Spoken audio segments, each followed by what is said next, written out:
It's that time of year again! Studio Ghibli time!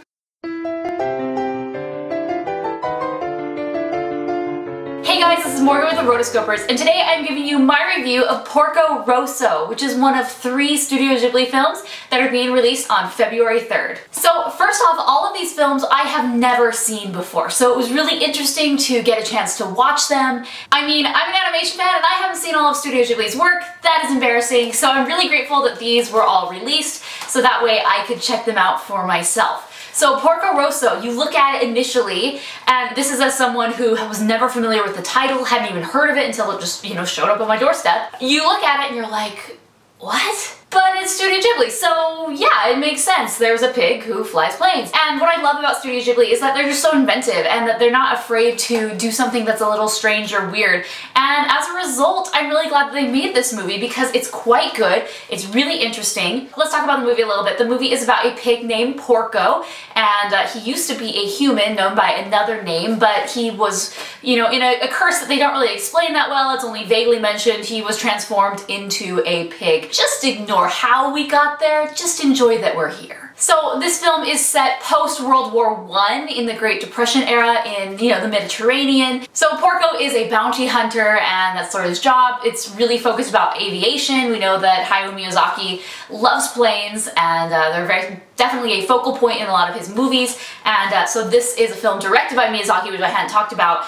And it's just really interesting, it's great, it's actually pretty straightforward considering you're looking at it and you're like, he's a pig, how did he get there? But it has interesting characters. I really love Susan Egan's character, although I was a bit distracted because I'm like, it's Meg! When you have such a distinct voice in one role and then they come into another role, it's hard when they kind of just play the same character. I mean, definitely these characters are completely different in personality-wise, but the voice is the same. But nonetheless, I love Susan Egan. I thought she was great. Isn't Michael Keaton the voice? Yeah, Michael Keaton is the voice of Porco. This movie, definitely give it a chance. It's really good. One of Studio Ghibli's highest rated films. And here we have it. Alright, so for bonus features, there's nothing really special, but we do have one called Behind the Microphone. This obviously was filmed back when they did the original English dub, and so it's very 90s. You see Michael Keaton, you see Susan Egan, you see everyone who was involved in dubbing the English version of this film. I just love these little featurettes. I love that they don't just leave them in the vault and forget about them. They bring them back, so that way if you are interested, you can watch them. Yes, it's probably about 15 years old, but that's okay. I learned a lot. One thing I thought was interesting that Susan Egan says about this film, she's like, it's a Japanese film set in Italy, dubbed in English. Oh yeah, and at one point my character sings in French. Okay, so next up are the original Japanese storyboards.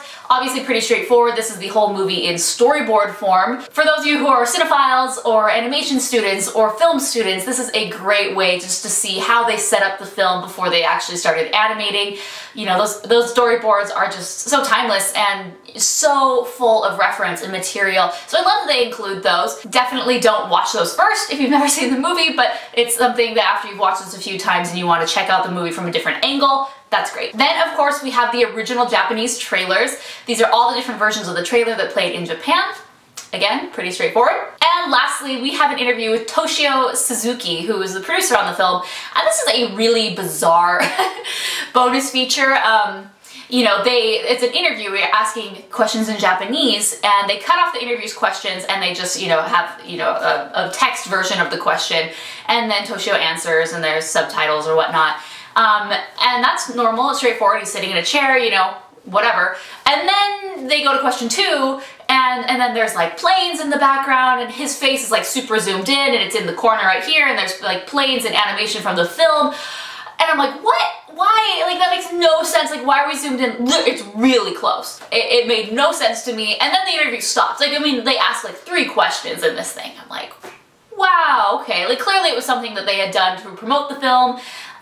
It was something promotional, on TV. Usually you have a really short spot, it's 2 to 3 minutes max. And so it definitely, you can see that that's what this was for. Alright guys, that's all I have for this. I am going to rate the bonus features 3 stars. Nothing too special about this. They did include some storyboards and trailers, which were nice, and then some old interviews, which also were nice. But Really, I like this movie. I like that it's on Blu-ray now. The conversion isn't really that bad, much better than what Disney's currently doing to their films. It is on Blu-ray, it's great. One thing that I think is really disappointing with this Studio Ghibli releases is that they're not released on digital.